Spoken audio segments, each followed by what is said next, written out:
అమిత్ షా గారు చాలా స్పష్టంగా చెప్పారు, ఆదిలాబాద్ లో మీరు బీజేపీని గెలిపించండి, మేము సిసిఐని రీఓపెన్ చేస్తామని చెప్పారు. అంటే ఎన్నికల్లో మీరు వాగ్దానం చేసేటప్పుడు ఏ ఉద్దేశంతో వాగ్దానం చేశారు? నెరవేర్చాలనే ఉద్దేశంతో వాగ్దానం చేశారా, లేదా ఆదిలాబాద్ ప్రజలకు మోసం చేయాలనే ఉద్దేశంతో మీరు వాగ్దానం చేశారు? కేవలం ఓట్లు తీసుకోవడానికి కోసం మీరు వాగ్దానం చేశారా, లేకపోతే దాన్ని అమలు చేయడానికి కోసం వాగ్దానం చేశారా? ఒక రాజకీయ నాయకుడు, దేశం లెవెల్లో ఉన్నటువంటి ఒక నాయకుడు, దేశానికి హోంమంత్రి అయినటువంటి వ్యక్తి ఒక వాగ్దానం చేసినప్పుడు ఆ వాగ్దానం మీద ఆయన కట్టుబడి ఉండాల్సిన అవసరం ఉందా లేదా? అది ఫస్ట్ అమిత్ షా తెలుసుకోవాలా, ఆదిలాబాద్ లో వచ్చినటువంటి బీజేపీ నాయకులు తెలుసుకోవాలి. మీకు నిజాయితీ ఉందా లేదా? మీకు నిజాయితీ ఉందా లేదా అంటే మీరు క్లియర్ చెప్పండి. ఆ రోజు మా అమిత్ షా కేవలం మోసం చేయడానికి చెప్పాడు, కేవలం ప్రజల్ని మోసం చేయడానికి, మిస్లీడ్ చేయడానికి, ఓట్లు తీసుకోవాలని చెప్పింది తప్పించి మాకు రీఓపెన్ చేసే ఉద్దేశం ఆ రోజు కూడా లేదు అని చెప్పండి. ఇవాళ ఆదిలాబాద్ నుంచి ఎంపీ ఉన్నారు రాజేష్ గారు, మరి 4 ఎమ్మెల్యేలు ఉన్నారు బీజేపీ, స్వయంగా ఆదిలాబాద్ నుంచి శంకర్ కదా, పాయల్ శంకర్ గారు ఉన్నారు ఇవాళ ఎమ్మెల్యేగా. మరి మీరందరూ ఆ రోజు అమిత్ షా తోటి చెప్పి అటువంటి వాగ్దానం చేసి మీరు కూడా బాధ్యత ఉందా లేదా? మీకు తెలుసు కదా మీ నాయకులు వాగ్దానం చేస్తున్నారనే విషయం మీకు తెలుసు కదా. తెలిసిన తర్వాత మీరు వెళ్ళి కేంద్రంలో మీ ప్రభుత్వం ఉంది, అందులో మరి కేంద్రంలో ఉన్నటువంటి మీ ప్రభుత్వంతో మీరు మాట్లాడి ప్రభుత్వం మీద ఒత్తిడి తీసుకొచ్చి 2000 కోట్లు, ఇవాళ అయితే 2000 కోట్లు కూడా అవసరం ఉందంటున్నారు. రాష్ట్రం కేంద్రం కనుక 250 కోట్లు ఇస్తే రాష్ట్ర ప్రభుత్వం తన వాటా కింద 250 కోట్లు ఇస్తుంది. మిగతా 1500 బ్యాంకుల నుంచి లోన్ తీసుకొని మనం దాన్ని ప్రారంభించవచ్చు అనేది మన వాళ్ళు చెప్తున్నటువంటి విషయం. ఇది కనుక వాస్తవం అయితే మరి ఈ నాయకులు ఇవాళ నగేష్ కావచ్చు, పాయల్ శంకర్ కావచ్చు, ఇతర బీజేపీ ఎంపీలు కావచ్చు, నా యొక్క విజ్ఞప్తి వాళ్ళకి ఏంటంటే, నేను వాళ్ళకి చేస్తున్నటువంటి మన ఆదిలాబాద్ ప్రజల తరఫున, నేను ఆదిలాబాద్లో పుట్టి పెరిగినటువంటి వాడిగా దాదాపు నేను 1988-90 వరకు కూడా ఆదిలాబాద్లోనే ఉన్నాను నేను అందరూ. కాబట్టి ఇవాళ మీ అందరికీ విజ్ఞప్తి చేస్తున్నాం, మీరు ప్రయత్నం చేస్తారా చెయ్యరా? మీరు ఆదిలాబాద్లో సిమెంట్ ఫ్యాక్టరీని ఓపెన్ చేయిస్తారా చేయించరా అని తెలుసుకోండి. వస్తే దాసోడు శ్రావణ్ గారు వచ్చారు, సో వారికి ఆదిలాబాద్ ప్రజల తరఫున అదేవిధంగా సాధన కమిటీ, సిసిఐ సాధన కమిటీ తరఫున ఆహ్వానం తెలియజేస్తున్నాం. సో ఇవాళ బీజేపీ ఎంపీలకు, బీజేపీ ఎమ్మెల్యేలకు సాధన కమిటీ తరఫున ప్రజల కమిటీ తరఫున ఒక విజ్ఞప్తి చేస్తున్నాం. మీరు 6 నెలల్లోగా ఆదిలాబాద్లో సిమెంట్ ఫ్యాక్టరీ ప్రారంభించడానికి కేంద్రం నుంచి, రాష్ట్రం నుంచి ఆమోదం తీసుకొస్తారా తీసుకురారా? తీసుకొస్తే పనిలో ఉండండి, తీసుకురాకపోతే మీరు రాజీనామా చేయండి. 6 months టైం సాధన కమిటీ తరఫున, ఆదిలాబాద్ ప్రజల తరఫున మేము మీకు ఇవ్వాలనుకుంటున్నాం. 6 months టైం ఇస్తాము. ఎంపీ కావచ్చు, ఎమ్మెల్యేలు కావచ్చు, మీరు మీ నోట్ నుంచి వచ్చిన వాగ్దానం, మీ అమిత్ షా నోట్ నుంచి వచ్చిన వాగ్దానం, ఇవాళ మీ వాగ్దానానికి మీరు నిలబడి ఉంటారా ఉండరా?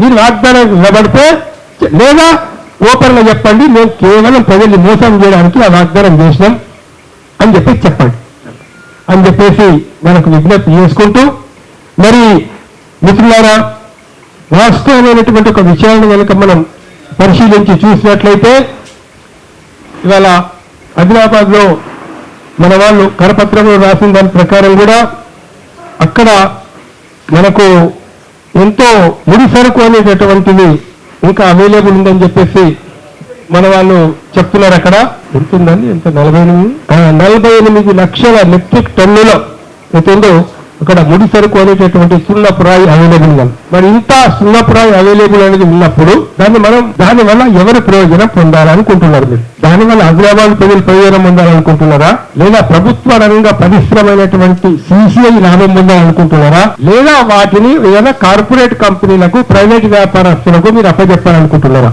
ఇక్కడ చాలా బాధాకరమైన విషయం ఏంటంటే, ఈ దేశ సంపద ఎవరిది? ఈ దేశంలో భూములు కావచ్చు, ఈ దేశంలో గనులు కావచ్చు, లేదా భూగర్భ నిధులు కావచ్చు, వాటి మీద ఒరిజినల్ ఎవరికి హక్కు ఉండాలా? వాటి ఫలితాలు ఎవరికి రావాలా? మరి వాటి ఫలితాలు ప్రజలకు రావాలి అని అనుకుంటే ఖచ్చితంగా మనం పబ్లిక్ రంగ పరిశ్రమల్ని మనం అభివృద్ధి చేయాల్సినటువంటి అవసరం ఉంటుంది మనకు. దీన్ని దృష్టిలో పెట్టుకొని మీరు కేంద్ర ప్రభుత్వాలు కావచ్చు, రాష్ట్ర ప్రభుత్వాలు కావచ్చు, ఈ సాధన కమిటీ చేస్తున్నటువంటి ఒక కృషిని నేను సంపూర్ణంగా అభినందిస్తూ, నేను ఫైనల్గా మీ అందరితో చేస్తున్నటువంటి ఒక విజ్ఞప్తి ఏంటంటే, మరొకటి చాలా ఈ దృష్టిలో పెట్టుకోవాల్సినటువంటి విషయమే, దేశాన్ని అభివృద్ధి చేయాలంటే ప్రధానంగా ప్రజల ఆదాయం పెరగాల, రైతుల ఆదాయం పెరగాల. గిట్టుబాటు ధర ఇస్తేనేమో రైతుల ఆదాయం పెరుగుతుంది పంటల. రైతుల ఆదాయం పెరిగితేనే రైతుల పిల్లలు మోటార్ సైకిల్ కొనగలుగుతారు, రైతులు టీవీలు కొనగలుగుతారు, రైతులు పారిశ్రామిక వస్తువులు కొనగలుగుతారు, తమ పిల్లల్ని చదివించుకోగలుగుతారు, దేశం అభివృద్ధి అవుతుంది. మరి అదేవిధంగా ఒక ప్రాంతం అభివృద్ధి చెందాలనంటే ఆ ప్రాంతంలో కనుక పరిశ్రమలు వస్తే 6,000 మందికి ఉద్యోగాలు వస్తాయి. మరి 6,000 మందికి ఒక 50,000, 40,000, 70,000, 80,000 శాలరీస్ కనుక వస్తే మరి 6,000 కుటుంబాలు అంటే ఒక పారిశ్రామికంగా దేశం అభివృద్ధి చెందాలి అని అంటే డెవలప్మెంట్ ఎప్పుడు సాధ్యమవుతుంది? అభివృద్ధి ఎప్పుడు సాధ్యమవుతుంది? ప్రజల కొనుగోలు శక్తి పెంచినప్పుడు అభివృద్ధి సాధ్యమవుతుంది. కానీ కేవలం అదానికో అంబానీకో ఇక కొందరి కంపెనీలకి లాభాలు కనుక విపరీతంగా పెరిగిపోయి ప్రజల కొనుగోలు శక్తి కనుక తగ్గిపోతే ఒకటి ధరలు విరిగిపోతున్నాయి. మరి ప్రజల కొనుగోలు శక్తి తగ్గిపోతే జరిగేటువంటి పరిణామం ఏంటి? ఇవన్నీ కూడా చాలా ఆలోచించాల్సిన విషయం. ఒక రకంగా చెప్పాలంటే నా ఆలోచనలు అయితే ఇవాళ ఒక దరిద్రపు కొట్టు పరిపాలన మనం కేంద్రం నుంచి చూస్తున్నాం వాస్తవంగా. ఎందుకంటే ఒకప్పుడు దేశం అంటే ఒక విజన్ ఉన్నటువంటి ఒక నాయకులు దేశాన్ని పరిపాలన చేస్తారు.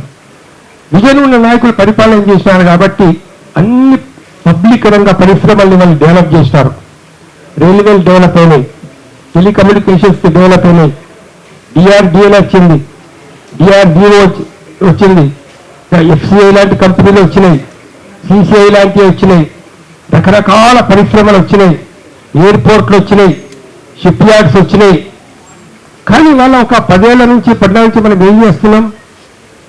షిప్ యార్డ్ పోతున్నది, జిఎంఆర్ నుంచి అదానికి పోతున్నది, లేకపోతే ఎయిర్పోర్ట్లు పోతున్నాయి, వేరే వాళ్ళకి అప్పచెప్తున్నారు.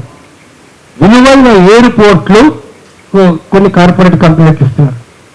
అంతేకాదు ఇలా 100,000 ఎకరాల భూముల్ని అదానికి మొన్న గుజరాత్లో ₹1 ఎకరానికి చొప్పున 120 ఎకరాలు ఇవ్వడం అనేది జరిగింది. 1,20,000 ఎకరాలు మన మిత్రులు చెప్తున్నారు ఇక్కడ. కాబట్టి ఏంటంటే ఏం జరుగుతున్నది ఇవాళ? దయచేసి వాళ్ళ పాలకులు గారు దయచేసి మీరందరూ ఒక విషయం ఆలోచించాలి. వాళ్ళ ప్రకృతిని కనుక మనం నాశనం చేస్తే జరిగేది ఏంటి పరిణామం?